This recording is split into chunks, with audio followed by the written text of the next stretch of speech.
Pues me gustaría entonces dar inicio con una pregunta, diría yo, tal cual, obligada, y es, ¿qué nos indica, licenciada, la normativa y los cambios, si han habido algunos recientes, con relación a la obtención de este perfil financiero y transaccional que es de suma importancia y de alguna manera un poco complejo todavía para muchos? Sí, muy buenos días ante todo, agradecida con la participación de todos ustedes.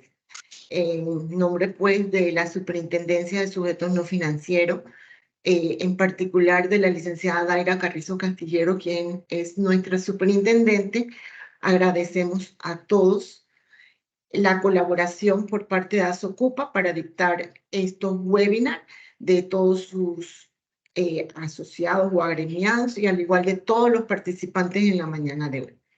Con relación a la pregunta, cabe destacar que desde Ley 23 del 2015, pues se establecían ya temas puntuales acerca de los perfiles financieros y transaccionales. Si bien es cierto, pues era un tema que para nosotros como sujetos obligados no financieros y sobre todo para muchos sectores, todavía se tenía un poquito la incertidumbre de cómo iba a ser todo, iba a ser tratado todo.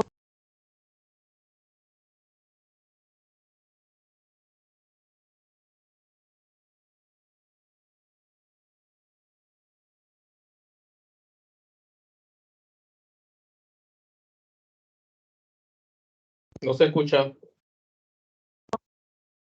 Perdón. Buenos días. Ante todo, en nombre de la superintendente, la licenciada Daira Carrizo Castillero, agradece a todos la participación esta mañana de hoy y con relación pues a la pregunta que se nos hizo, cabe destacar que desde la ley 23 del 27 de abril del 2015, allí ya se estaba contemplando y se había plasmado los temas con relación a los perfiles financieros y transaccionales, ¿no? Posteriormente, pues como allí aún no se sabía exactamente, por lo menos para este sector no financiero, cómo iba a ser manejado las solicitudes, las informaciones relativas a todo lo que respecta a los perfiles financieros transaccionales, pues hubo una modificación que fue a raíz de la ley 254 de noviembre del 2021. Allí pues se ha ido estableciendo que para este sector no financiero, pues ya sí se debe requerir o solicitar información a los sujetos obligados no financieros acerca de los perfiles financieros y transaccionales, los cuales pues deben estar o deben constar dentro de las debidas diligencias que se le aplican sobre todo a los clientes para que se tenga el cuidado a fin de prevenir de una forma bastante razonable que las operaciones que se lleven a cabo con fondos provenientes de actividades relacionadas al blanqueo de capitales, al financiamiento del terrorismo y al financiamiento de la proliferación de armas de destrucción masiva, pues allí se puedan observar, se puedan ir dándole un seguimiento para entonces tratar de prevenir todo lo atinente al blanqueo de capitales, ¿no? Entonces, pues, una vez plasmado dentro de la ley 254, que hace modificaciones propiamente en atención a estos artículos, a ley 23, allí, al emitirse el decreto ejecutivo número 35 del año 2022, pues se estableció que en atención al riesgo identificado, pues en atención a este riesgo, allí es que nosotros vamos a ir al momento de aplicar la debida diligencia y requiriendo, solicitando la información a los clientes con relación a los perfiles financieros y transaccionales, ¿no? Para el sector de profesionales, específicamente abogados y contadores públicos autorizados, pues en el acuerdo JD 02-2022, allí también se estableció que al momento de estar identificados los niveles de riesgos y de aplicar una debida diligencia, pues asimismo entonces también requerir información acerca de los perfiles financieros y transaccionales.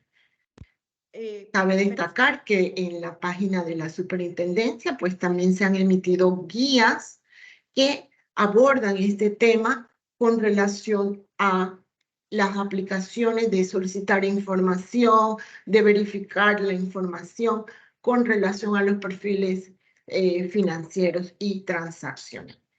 Correcto.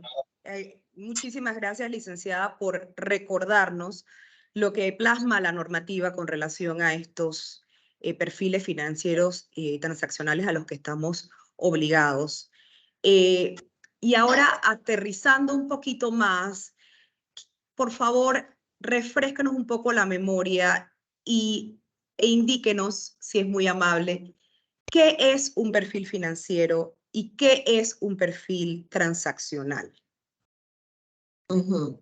Bueno, acorde pues a una definición bastante sencilla, bastante básica, pues un perfil financiero no es más que un conjunto de atributos, características socioeconómicas y financieras, ya sea como una persona particular o como una empresa, que allí pues se van a buscar definir modelos o los patrones de conducta con relación a los ingresos o al patrimonio de cada uno de los clientes.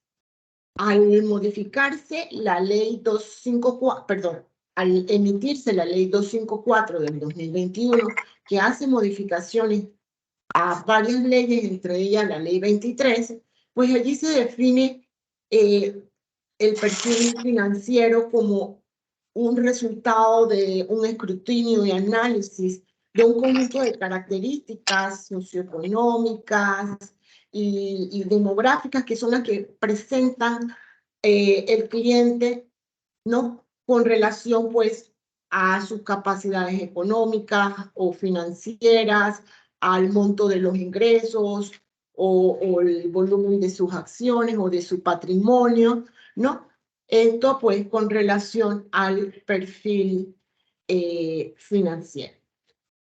En atención, pues, al perfil transaccional, también vamos a dar de una forma genérica una definición que esto, pues, va a, sobre todo, a corresponder a las proyecciones de los montos, las frecuencias en que estos tipos de operaciones se realizan o se estima que se van a realizar como parte pues de la relación que se esté dando, la relación de negocio, la relación contractual, ¿no? Esto va a determinar la proyección de los montos, la frecuencia de las operaciones, ¿no? Eso pues a manera general, ¿no? También pues en temas de las transaccionalidades, esto va a ir en dirección al volumen de las operaciones, de las entradas y salidas de los dineros que se están viendo por parte de los clientes, ¿no? Y pues allí lo que establece propiamente también la ley 254, pues va casi dirigida en atención a lo que señala en cuanto al perfil financiero, que no es más que,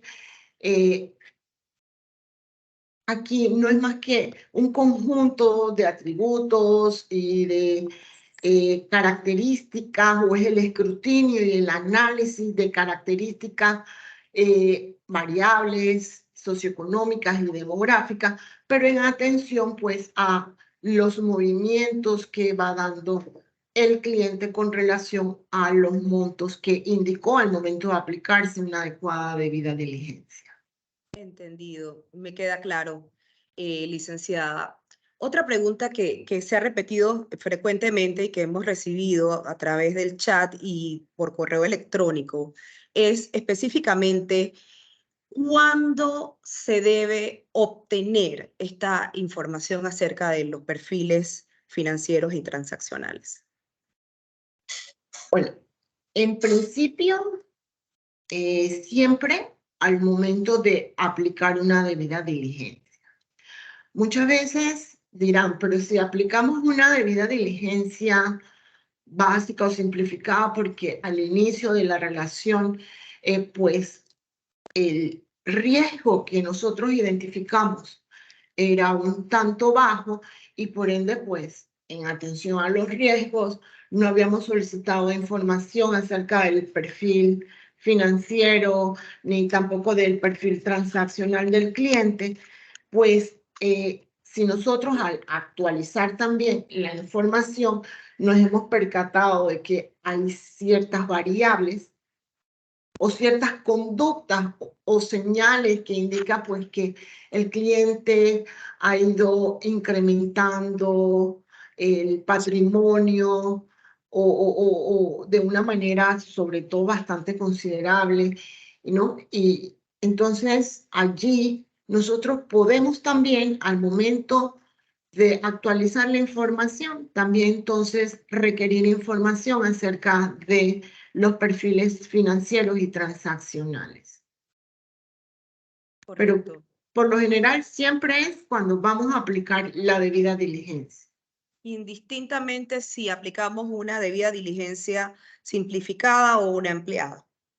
Bueno, si eso normalmente, pues, si bien es cierto, tanto el decreto 35 como el acuerdo JD02 dice que en atención a los riesgos identificados, nosotros así también podemos requerir información de los perfiles financieros o transaccionales, pues también va a depender de cada política que adopte un sujeto obligado en atención, pues, muchas veces a las sanas prácticas Prácticas y a su enfoque y basado en riesgo. así es, y si así lo tiene plasmado o materializado dentro de los manuales de prevención, perfecto. Porque recuerden que Ley 23 es a nivel de prevención y todo lo que sea a nivel de prevención está muy bien aceptado. Entendido. Licenciada, la normativa también establece que estamos requeridos a analizar y a verificar la información provista para armar nuestro perfil financiero y transaccional. Entonces, quisiera que nos explicara un poquito qué implica ese análisis, esa verificación que los sujetos no financieros estamos obligados a hacer con relación a estos perfiles. Bueno, dentro de los análisis y la verificación de los perfiles financieros y transaccionales, sobre todo, pues como lo dice la normativa, en atención a los riesgos o a un enfoque basado en riesgo, pues dentro de las aplicaciones de las debidas diligencias y también pues en temas de lo que establece la Ley 23 de políticas de conocer a nuestros clientes, allí podemos levantar información enfocada pues a poder determinar cuál es el comportamiento del cliente y estar vigilante dentro de la operatividad para poder allí observar pues algunas inusualidades, ¿no? En el levantamiento de estos perfiles, tanto financieros y transaccionales, allí pues va a requerir de una recopilación de información, ¿no? De verificar la información y de dejarla documentado en cada uno de los expedientes que nosotros mantengamos de nuestros clientes, ¿no? Eso pues es importante dentro de los procesos también de la actualización. Podemos allí requerir información acerca pues de todo lo pertinente de perfiles tanto financieros como transaccionales. Pero siempre también va a ser al momento de aplicar debidas diligencias. Sí, licenciada, y me parece realmente importante en este punto indicar que debemos analizar pues la congruencia de la fuente de la riqueza y la razonabilidad pues, de la operación en función, ¿no? Esto para ambos perfiles. Me refiero a que si la fuente de ingreso es, por ejemplo, como lo leí una vez en una guía de la superintendencia, por ejemplo, es la venta de mercancías, pues debemos cerciorarnos de que exista pues documentación sobre inventarios, por ejemplo, ¿no? Eso me parece realmente importante que tomemos en cuenta pues la congruencia entre la fuente de la riqueza y la razonabilidad de la operación que está llevando a cabo el cliente, ¿no? Me parece eso de suma importancia. Licenciada, también quisiera, ya que la tengo aquí cerquita y puedo aprovechar para hacerle estas preguntitas, quisiera saber si esta información de perfiles financieros y transaccionales se le debe solicitar al cliente o al beneficiario final. Ajá.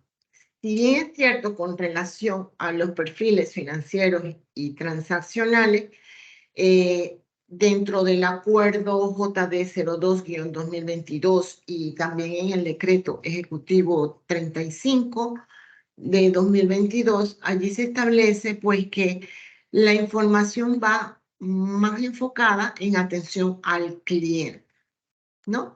De igual modo también pues hay unas guías que están en la página de la superintendencia. En la página de la superintendencia hay mucho material didáctico, educativo, formativo que los puede orientar. Dentro de estos materiales también están las guías y dentro de estas guías pues allí se indica que la información de perfiles financieros o transaccionales va más dirigido a lo que respecta a los clientes. Entendido. Licenciada, por esa misma vía, quisiera que nos explicara un poquito cuál es la información que debemos solicitar entonces al cliente y mantener en nuestros expedientes para documentar un perfil financiero. Ajá.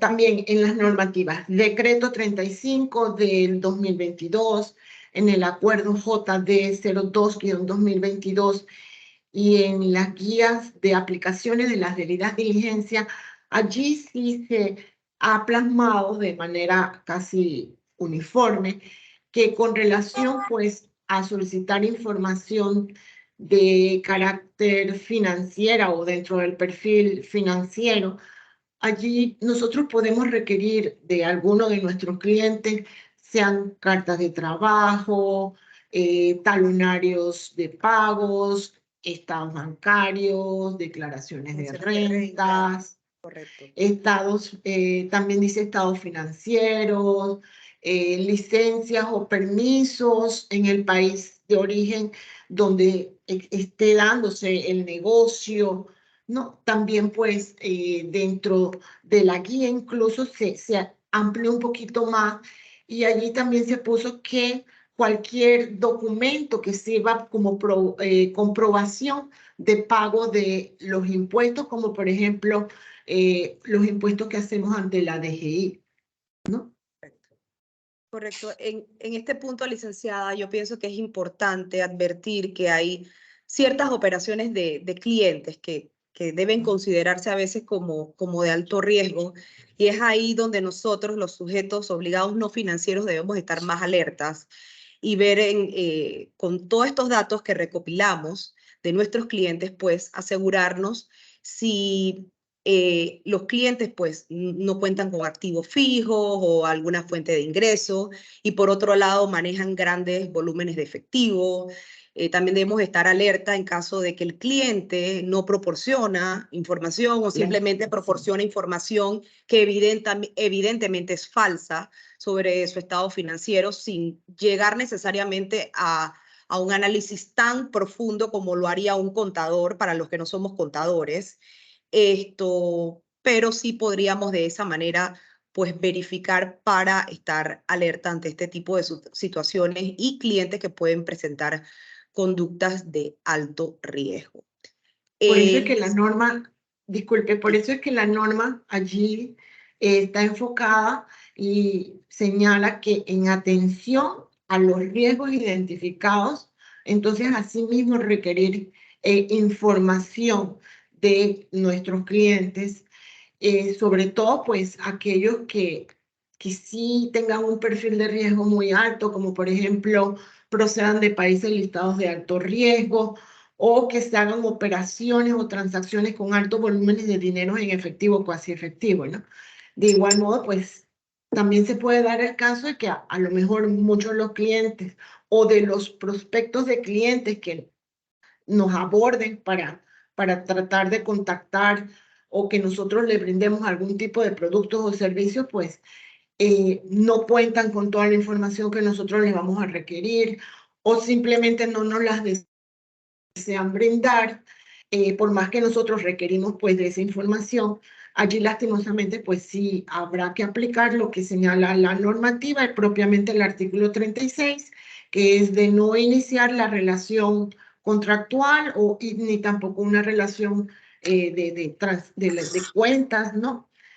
Para que eso pues no nos vaya a ocasionar ningún tipo de perjuicio a futuro. Correcto. Licenciada, en mi caso en particular, que estoy del otro lado de la cerca, que soy sujeto regulado, me gustaría compartir con mis colegas que a mí en lo particular, en mi práctica privada, me ha ayudado muchísimo la guía que tiene la superintendencia en su página web, que es la guía de debida diligencia para el adecuado cumplimiento de las medidas para prevenir el blanqueo, a la que se refiere específicamente al acuerdo JD02 del 2022, la cual explica de una manera súper completa todo esta información, análisis, monitoreo que debemos llevar pues con relación a los perfiles financieros y transaccionales, para que mis colegas lo tengan en cuenta. Y siguiendo, bueno, esta misma línea y para no quitarle más el tiempo a la licenciada y que se puedan hacer las preguntas, responder las preguntas al final. De mi parte tengo una última pregunta, licenciada. Esta información o documentación sobre el perfil financiero y transaccional, que se le pide comúnmente pues, a los clientes, en el caso de los abogados y contadores que ejercen, pues como ya sabemos, actividades sujetas a supervisión, ellos deben levantar este perfil financiero y transaccional cuando se realicen todas las actividades que ellos lleven a cabo, específicamente en el caso de los abogados y contadores. Ajá. Y se me olvidó antes de contestar la pregunta, porque solamente dije algunas de las documentaciones que se le pueden requerir en caso de solicitar información del perfil financiero. Y si es para el caso de los perfiles transaccionales, entonces nosotros podemos requerir del cliente algún tipo de factura, de recibos de pagos, de contratos, ¿no? Sí. Eso es muy importante, sobre todo pues a nivel de nosotros profesionales, sean abogados o contadores públicos autorizados, pues es muy importante que mantengamos algún tipo de contrato para brindar la prestación de algunos de nuestros servicios o actividades que realizamos como profesionales del derecho para que seamos considerados como sujetos obligados no financieros. En atención a la pregunta que se nos hace si es el abogado que realiza solamente todas las actividades o como agente residente, creo que fue la pregunta. Correcto. Si bien es cierto, pues en la guía allí está un poquito más desarrollado y especifica que nosotros entonces podemos solicitar información acerca de los perfiles financieros y transaccionales, sobre todo pues en las 4 primeras actividades que realiza el profesional, de las actividades que están descritas dentro del artículo 40 de Ley 124, que es primero Las secciones allí A, B y C. es correcto, ¿no? Las primeras cuatro, A, B, C y D. Ajá, Correcto. realizar compra y venta de bienes inmuebles para algún cliente o por un cliente, administrar dinero, valores bursátiles o cualquier otro activo. También pues allí se dice administración de cuentas de ahorro, cuentas bancarias y lo otro creo que es en temas de las organizaciones de partes o contribuciones para la creación de las personas jurídicas. Allí en la guía, permítame para silenciar. Sí, por favor. Sí, Iliana, sugiero que silenciar.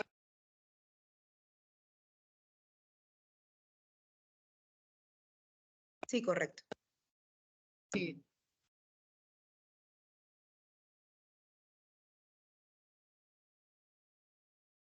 Disculpe, licenciada, ahora no la escuchamos. Perdón. Eso está establecido un poquito más desarrollado dentro de la guía. Lo que sí, también pues, a manera de sana práctica, pueden, porque si bien es cierto, el decreto ejecutivo 35 no establece propiamente a quién sí y a quién no aplicar específicamente los perfiles financieros y transaccionales, pues como sana práctica y como sí lo señala la normativa, que en atención a los riesgos que ustedes logren identificar, no sobre todo los riesgos altos, allí sí requerir información tanto de los perfiles financieros y transaccionales de los clientes. Correcto. Licenciada, a fin de dar respuesta a otras consultas que nos llegan al chat, nos preguntan si la sociedad no tiene operaciones, ¿cómo aplican estos perfiles financieros y transaccionales? Allí en la guía se plasmó que si una sociedad no produce ningún tipo de flujo en efectivo o no presenta ninguna variable, pues no necesitamos prácticamente solicitar información de perfiles financieros y transaccionales. En la guía, de igual modo, pues allí también así Correcto, lo y es ha lo que usted indicaba hace un rato plasmado. en cuanto a las actividades que A, B, C y D plasmadas en el artículo 40. Así es, todas aquellas pues que sí se vean algún tipo de movimientos en los activos, en las inversiones, no, esas básicamente sí van a requerir ese tipo de informaciones. Correcto, correcto, licenciada. Bueno, creo que podemos entonces pasar con nuestra siguiente panelista, no sin antes agradecerle, licenciada, a usted, a la superintendencia y a la superintendente por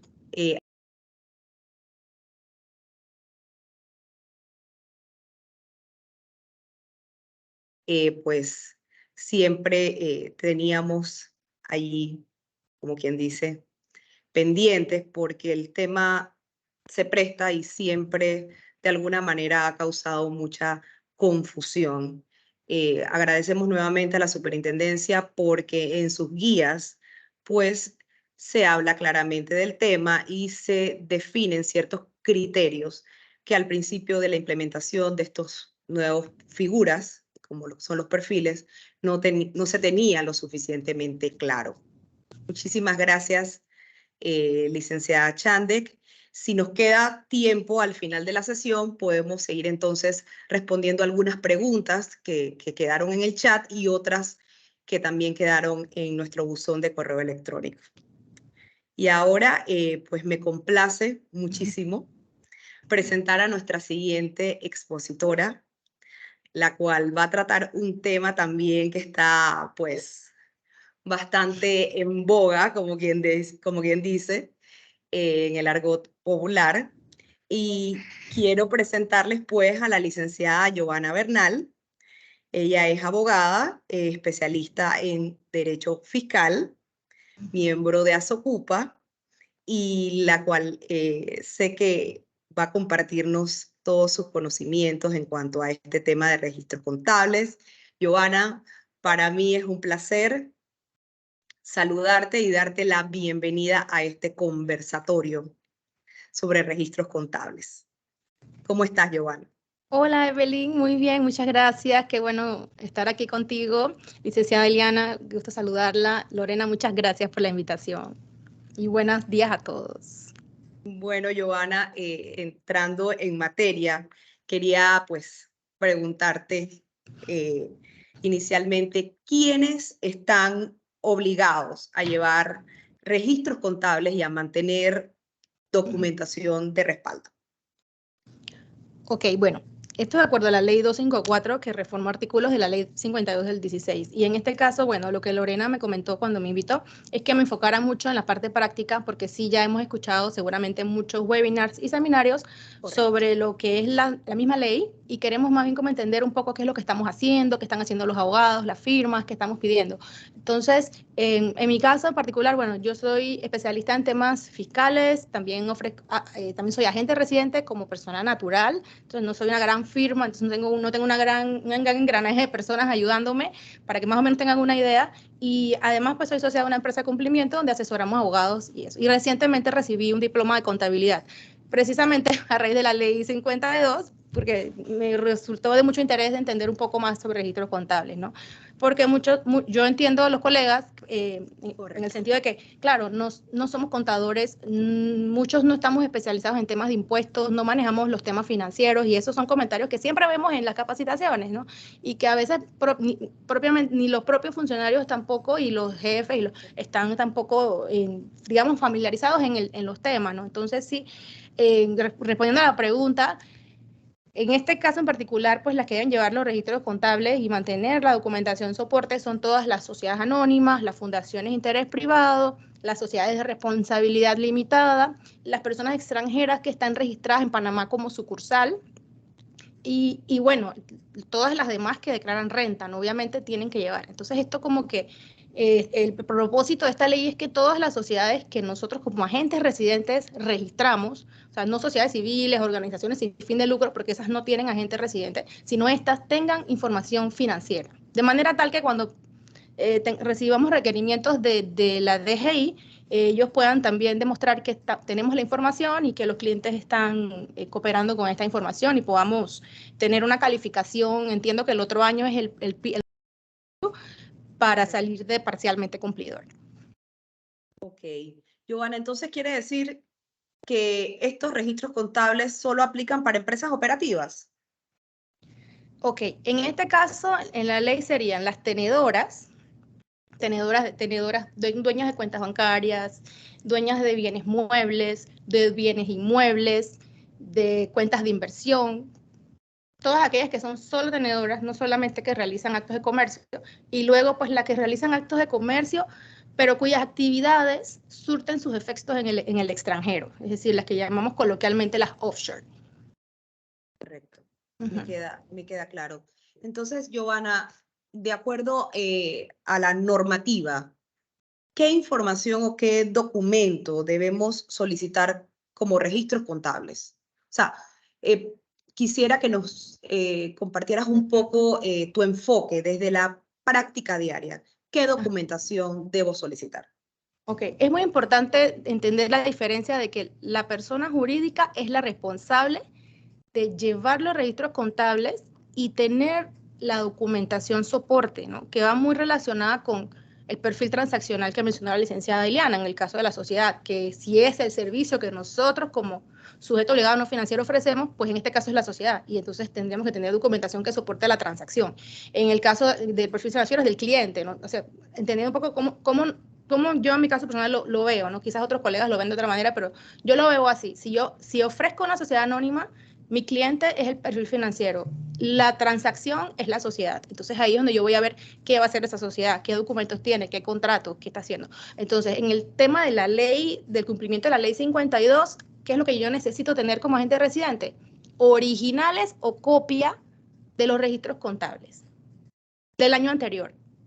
Ahora, hay una reglamentación que va a salir muy pronto. Al momento tenemos solamente la reglamentación, que es el decreto ejecutivo 258 de 2018, pero sí esperamos que pronto va a salir una reglamentación que probablemente va a ir en línea con el actual. Pero sí, al día de hoy sería mantener los registros contables, mantener copia. Eso también es algo bien importante, Evelyn, porque también he tenido varios colegas que me han dicho y están muy seguros de que no hay que tener copia. Entonces, sí, este tema es muy importante, porque los requerimientos de la DGI siempre están llegando a las firmas, están llegando a los abogados, y no tener la información puede ser una sanción. Definitivamente. Puede Ujú. ser copia física Ajá. o copia electrónica, ¿verdad? Ajá. Claro, entonces respondiendo al tema de qué tener, hay que tener, esto es muy caso por caso, porque si es una holding, por ejemplo, tenedora de un bien inmueble, le puedo pedir la copia de la escritura pública. Si esa compañía no tiene pasivos, no tiene hipotecas, no tiene ingresos, simplemente sería el valor del bien inmueble, y probablemente algunas facturas que la sociedad, en el caso de que tenga cuenta bancaria, le haya pagado a la gente residente. Ahora, si alquila la propiedad, entonces pues sí puede ser que va a tener ingresos. Si la propiedad está en Panamá, va a declarar renta. Entonces hay que entender un poquito caso por caso, ¿no? Si declara renta, bueno, el contador le puede dar a la gente residente la declaración de renta anual. Si no declara renta, entonces sería la de escritura pública, un balance.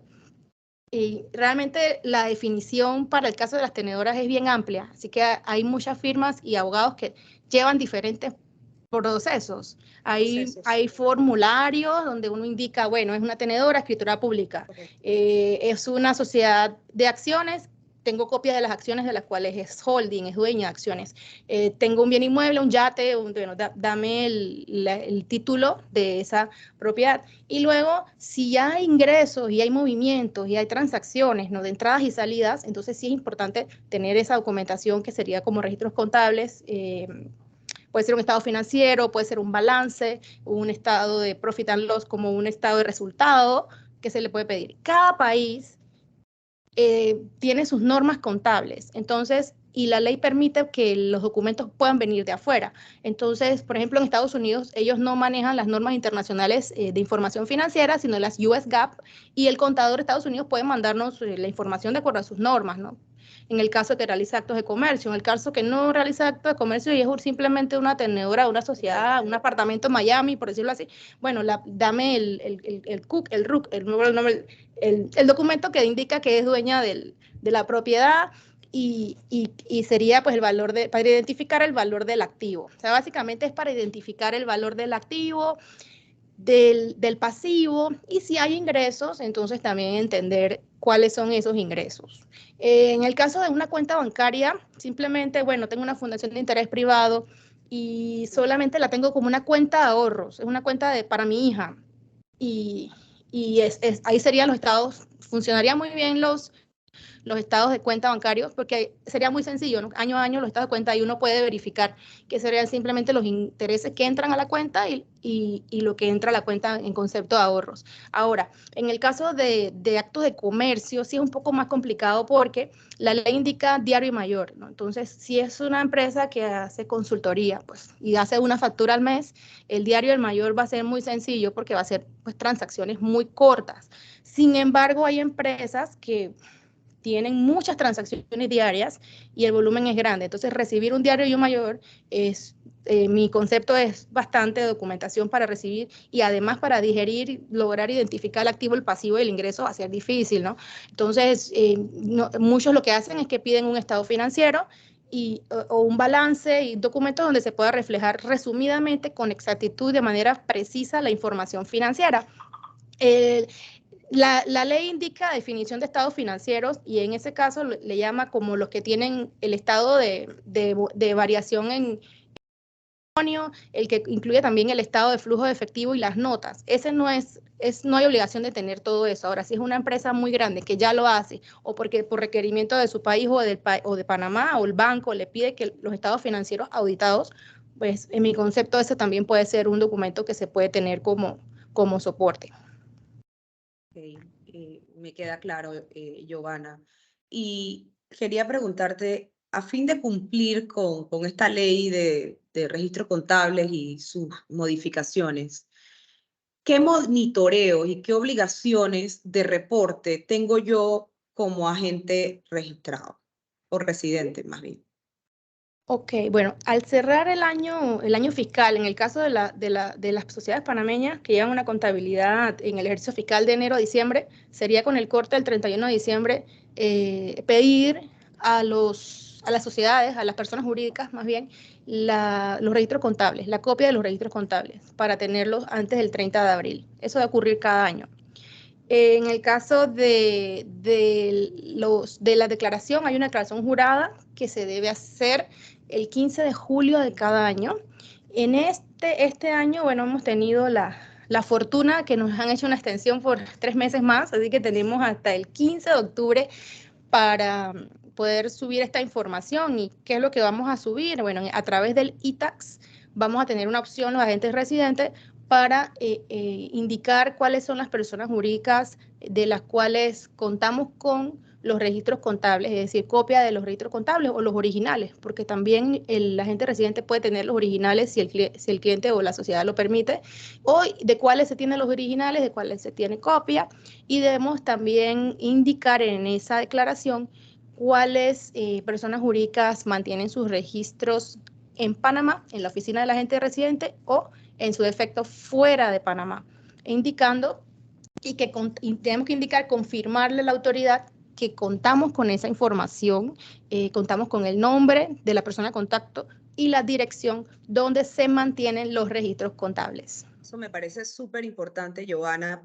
mantener esa información, mantener las copias de estos documentos de respaldo, pues estando del otro lado y como sujeta regulada, pues estamos sujetos a una inspección en cualquier momento. O sea que la DGI, la autoridad competente, puede acercarse a nuestras oficinas en cualquier momento y verificar que la información que yo estoy proporcionando a la DGI sea la correcta y yo tenga de qué manera sustentar esa información que estoy aportando a las autoridades. De ahí creo que radica muchísimo la importancia de mantener toda esta información.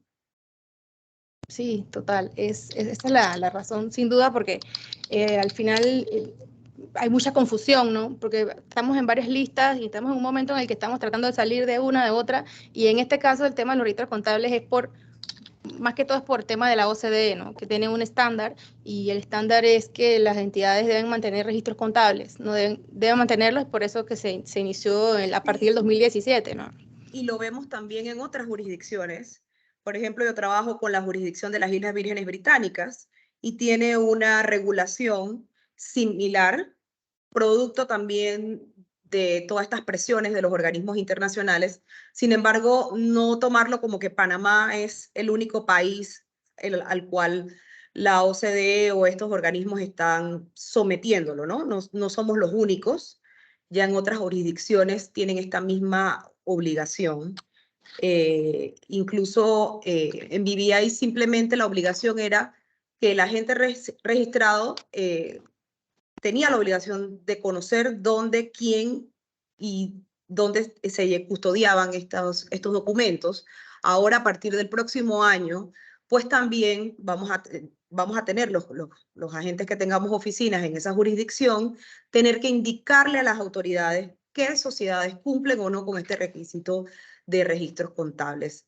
Giovanna, quería, aprovechando la oportunidad, ya que estuvimos hablando de este tema y surgen constantes preguntas sobre el mantenimiento de copia de los registros contables, de los originales, etcétera. ¿Existe alguna excepción a esta obligación de mantener copias?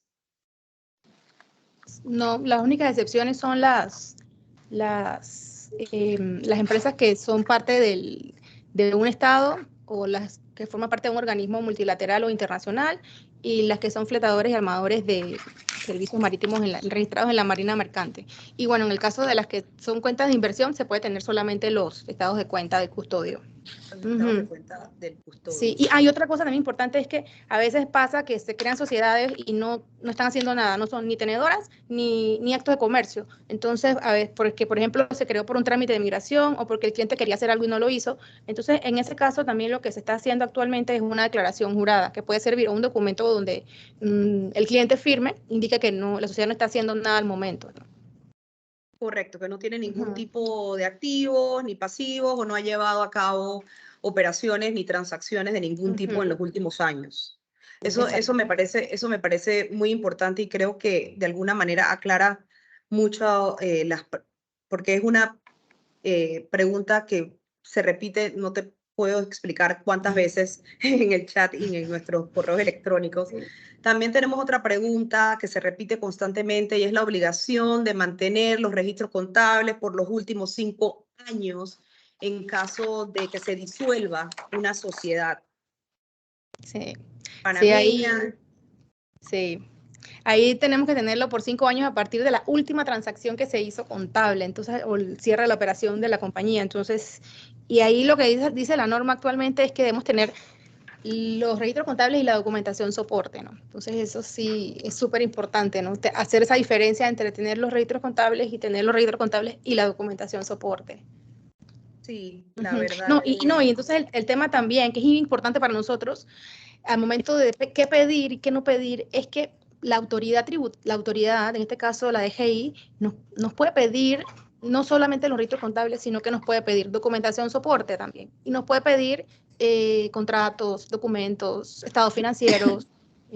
Puede ser que no lo tengamos que traducir, porque puede ser que si el idioma del país de origen es inglés y ya está en inglés, bueno, se pueden mandar en inglés.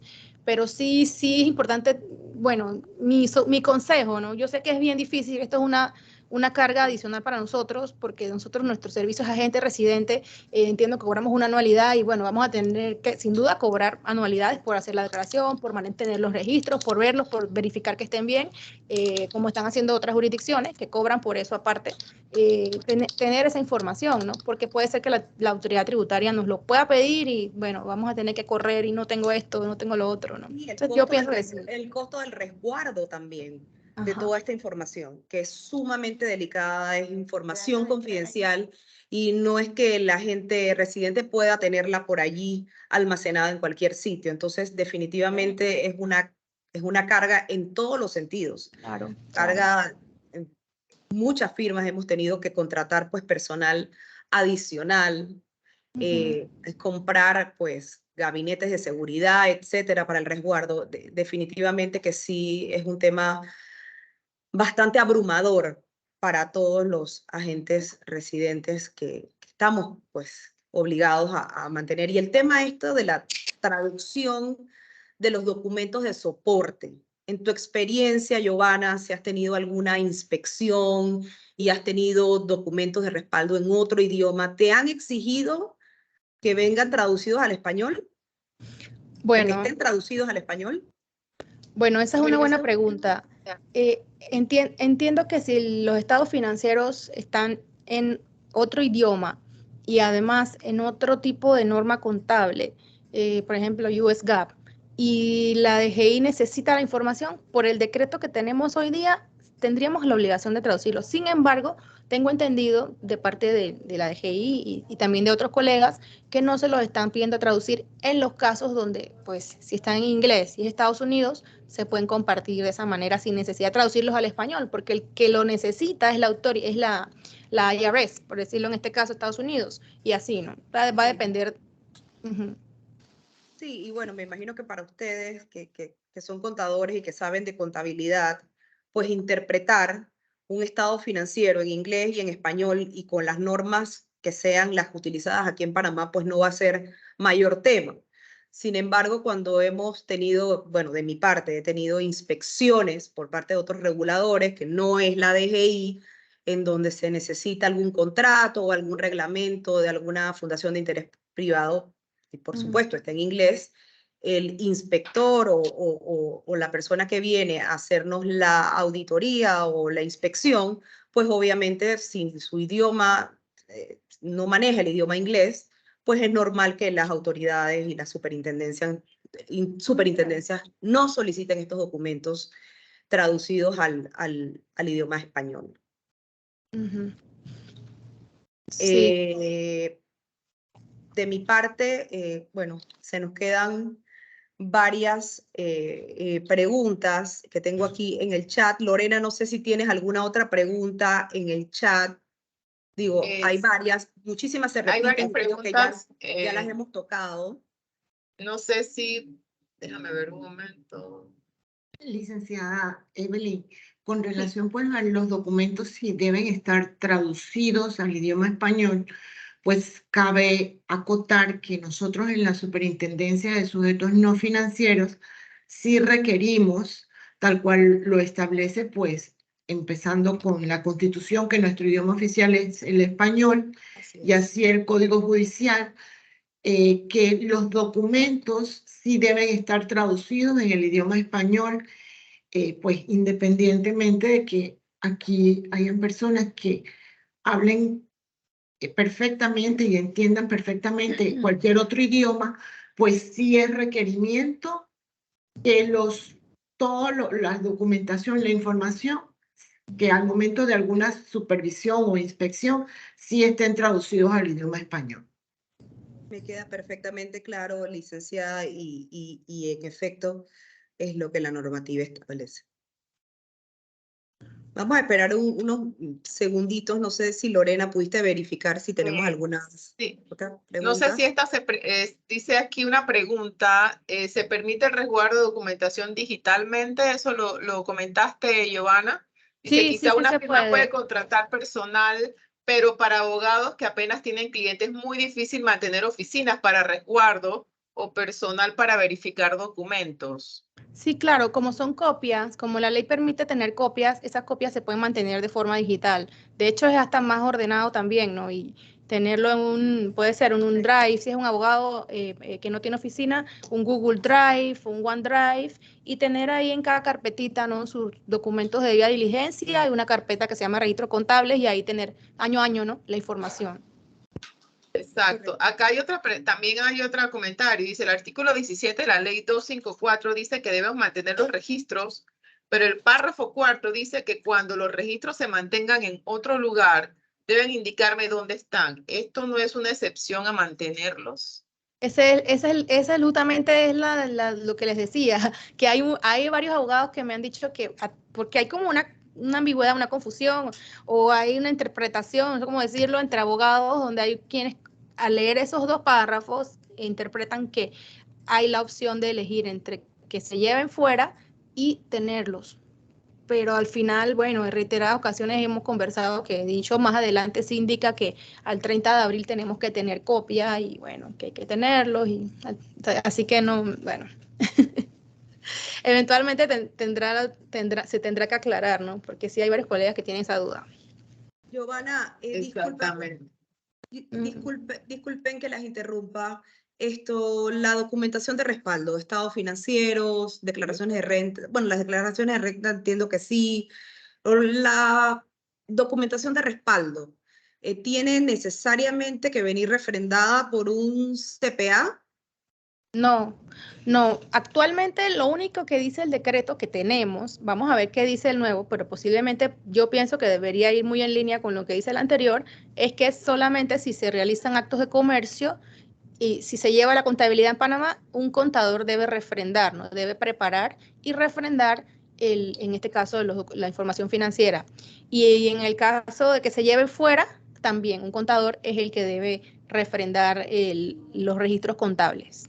Obviamente aplica más que todo para Las que tenedoras llevan a no. cabo. Las Las tenedoras, por tenedoras se puede supuesto. llevar hasta un formulario. He escuchado que hay colegas Sí, que tienen un contador que les hace una certificación. O sea, cada quien tiene su manera, ¿no? De conseguirlo.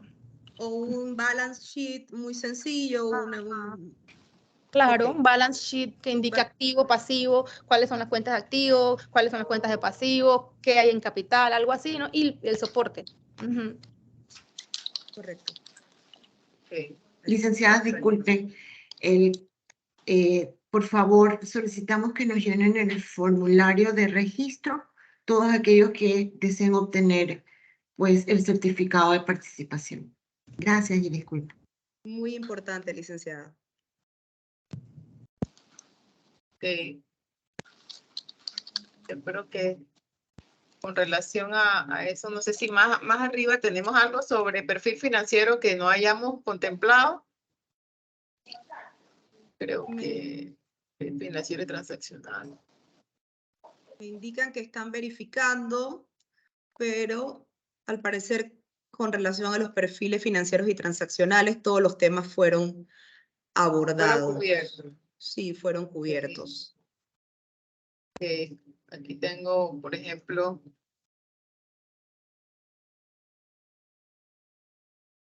aquí hay una pregunta, ok, dice, ¿aplica para clientes, no así para los beneficiarios finales de las sociedades? Es una pregunta, ¿y a quién se le hace el perfil? ¿A la sociedad, al cliente o al beneficiario final? Esto es una de las, no sé, usted lo cubrió, licenciada, ¿verdad? Esa pregunta. Sí, es correcto. Es al cliente, ¿no? No puede, a la sociedad como tal, hay un dueño de una sociedad y ese dueño pues es el cliente del sujeto obligado no financiero. Perfecto. Correcto. Bueno, creo que Yo creo por que- cuestiones de tiempo, ¿A dónde está el link? sí, Hay por unas cuestiones de manos. tiempo y a fin de ¿Acá? respetar la agenda de nuestras Acá. expositoras No, que deja ver, muy estoy amablemente buscando. han participado de este conversatorio, pues brindándonos a todos sus conocimientos sobre dos temas súper importantes para nosotros, los sujetos no financieros, y que de alguna manera, como comentó la licenciada Giovanna, están pues relacionados el uno con otro, lo que son los perfiles financieros y transaccionales y los registros contables. Bueno, estamos también todos a la espera de la reglamentación de la ley, ¿cierto, Giovanna? El Sí. director de la DGI comentó que muy pronto estará saliendo la reglamentación de esta ley, lo cual estoy segura pues nos dará la oportunidad de volvernos a reunir para conversar un poco más sobre ese tema que de seguro va a traer muchísimas más preguntas e interrogantes. Así que de mi parte y de Asocupa, no me queda más que agradecerles nuevamente a la Superintendencia de Sujetos No Financieros, a la licenciada Chandek y a la superintendente que a través de la licenciada Chandek pues está aquí con nosotros.